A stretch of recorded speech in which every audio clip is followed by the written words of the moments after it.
In this sense, it looks to me like they're trying to pin the blame on somebody else and not them. There's a very distinct statement was said on Sunday. Secretary Hegseth said he had no knowledge of this and it did not happen. It was fake news. It didn't happen. And then the next day from the podium at the White House, they're saying it did happen. So either he was lying to us on Sunday or he's incompetent and didn't know it had happened. As a country, are we just going to let people lie to us to our face? There's a Republican asking that question. Hi again, everybody. It's 5 o'clock in New York. Quote, he's lying or it's incompetence. Neither of those are qualities anyone would want from the person in charge of leading the mighty United States military, the most lethal and powerful fighting force in the world. The scrutiny over Defense Secretary Pete Hegseth's leadership of the Pentagon is mounting on two fronts today. His role in the likely illegal double-tap boat strike in the Caribbean, and the story we brought you at the top of the last hour, that a Pentagon watchdog or inspector general has found that Pete Hegseth put U.S. personnel at risk when he used the Signal app to communicate with other members of Donald Trump's national security team. When it comes to the boat strikes, Pete Hegseth's changing story is leaving more questions than answers. From saying he watched the operation in an appearance on Fox News and celebrating and touting it as a success, to saying he was simply too busy to have watched the entire operation, including the second strike that occurred after the first strike, and then scapegoating the officer in charge of the operation, Admiral Frank M. Bradley. Pete Hegseth is making clear that he does not remotely believe that the buck comes anywhere near him at the Department of Defense. Admiral Bradley, for his part, is a decorated Navy SEAL. He will appear before the Senate Armed Services Committee tomorrow to answer some of the questions Pete Hegseth has left lawmakers like Rand Paul with scratching their heads. As for why this accountability that lawmakers, again, Democrats and Republicans, are seeking, why it's so important, here's what Democratic Senator Jack Reed, the ranking member of the Senate Armed Services Committee, said on this network. We have to ensure that the military of the United States fulfills its legal obligations. And one of the fundamental reasons is because if we expect our personnel to be treated under the laws of war, not to be abused or to be killed when they're, as they say, hors de combat, then we must insist that our troops follow the same laws. Well, the Trump administration would have us believe that ensuring our military follows the laws of war is some controversial thing. Here's what Pete Hegseth actually said about it in the year 2016. I do think there have to be consequences for abject war crimes. If you're doing something that is just completely unlawful and ruthless, then there is a consequence for that. That's why the military said it won't follow unlawful orders from their commander-in-chief. There's a standard, there's an ethos, there's a belief that we are above what so many things that our enemies or others would do. There's a standard to not follow unlawful orders. But when 6 Democratic lawmakers said that, almost the same exact words, to remind the men and women of the military of that same standard, we'll call it the Hegseth standard, at least from the year 2016, while there are potentially illegal acts being carried out, those 6 lawmakers are accused of sedition by Donald Trump and the same Pete Hegseth. I want to bring in Democratic Senator Elissa Slotkin of Michigan. She's a member of the Armed Services Committee and one of those 6 Democratic lawmakers who made the video urging the men and women of the military not to accept or follow unlawful orders. I believe we found that video among some of the things that your social media platforms recirculated. And I wonder what you think changed.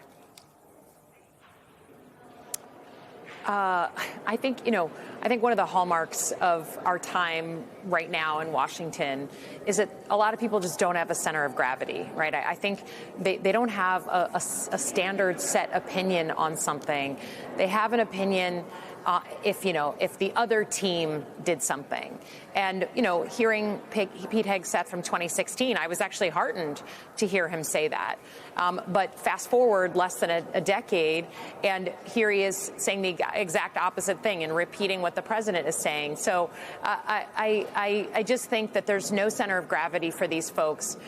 They don't have ideological certainty about things. They don't call balls and strikes on whether you're a Democrat or Republican. If it's against Democrats, they're against it. I mean, they're for it. And if it's their own team doing something, then they have a completely different opinion.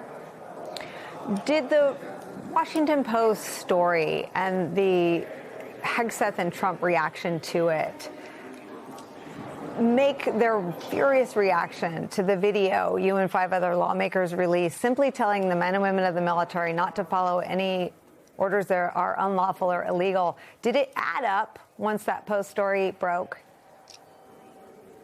Well, certainly, we made this video. We had made other videos before on other topics. No one expected one sentence taken from the Uniform Code of Military Justice to set off to hit that kind of nerve with the president and the Secretary of Defense. I think we saw a really outsized reaction, and it was sort of like, you're protesting a little too much. And the funniest commentary I saw, I think, on TV was someone said, if you walk into a crowded bar and someone yells, "Hey, ugly," and you turn around, you might be ugly. It really was sort of a striking response. And then the story coming out a few days later, we didn't have foreknowledge of that story, but clearly they must have known it was in the ether. Clearly they're sensitive about these strikes. The president is walking away saying, I wasn't involved. I didn't support that second follow-on strike, the double tap strike. Pete Hegseth has changed his story, so they're clearly sensitive about it. But again, I think particularly when you see that, when there's a different president in office, Pete Hegseth is happy to talk about the ethos of the military, which is true. We swear an oath to the Constitution and not to any one president. It just sort of made it a little bit more clear why they reacted so strongly. Did you have reason to suspect that they had issued illegal orders before you made the video?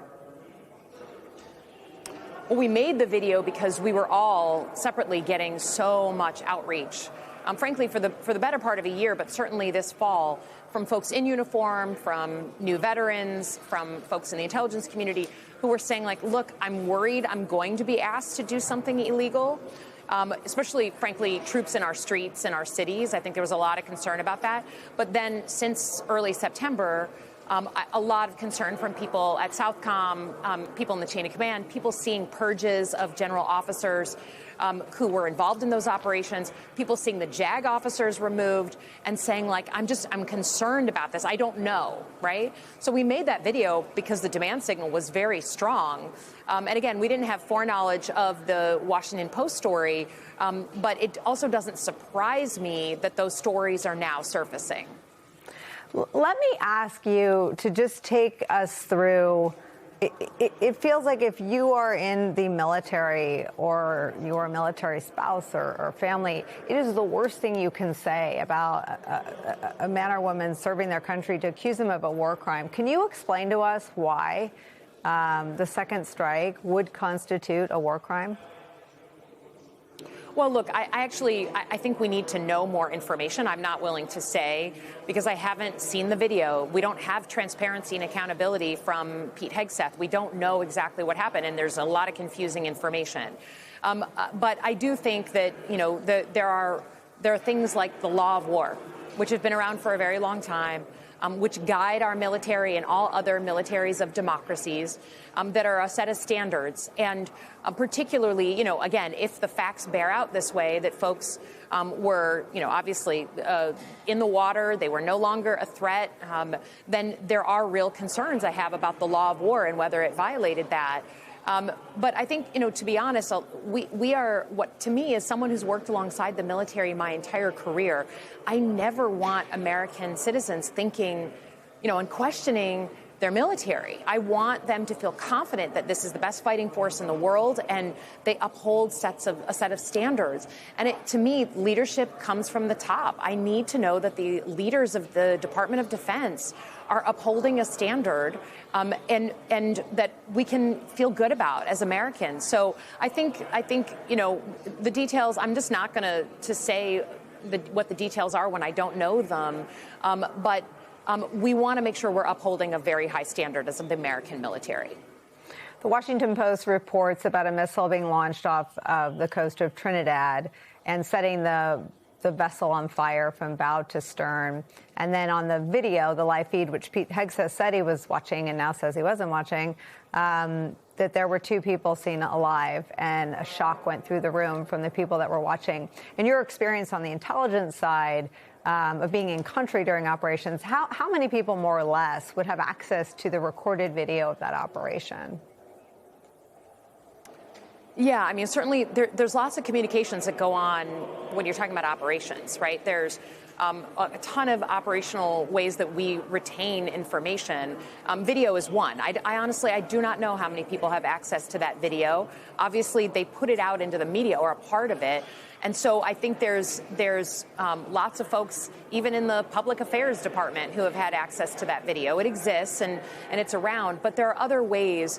You know, there are chats that go on, operational chats that we want to have happen when things like this go on. So there's lots of different ways. I think the most important thing, though, is, you know, the Secretary of Defense, any Secretary of Defense, is really the buck stops with him. And I've seen secretaries of defense under Democratic administrations and Republican administrations. Lots of stuff happens that a secretary of defense doesn't like or doesn't know about always. But you got to take accountability. You got to say, here, look, this is what happened. I want to be transparent, and here's what we're going to do to change or to improve or to make it, a better.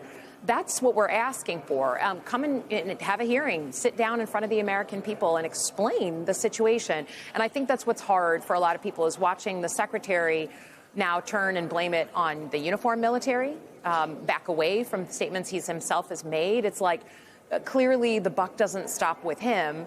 And that's been a theme for this secretary.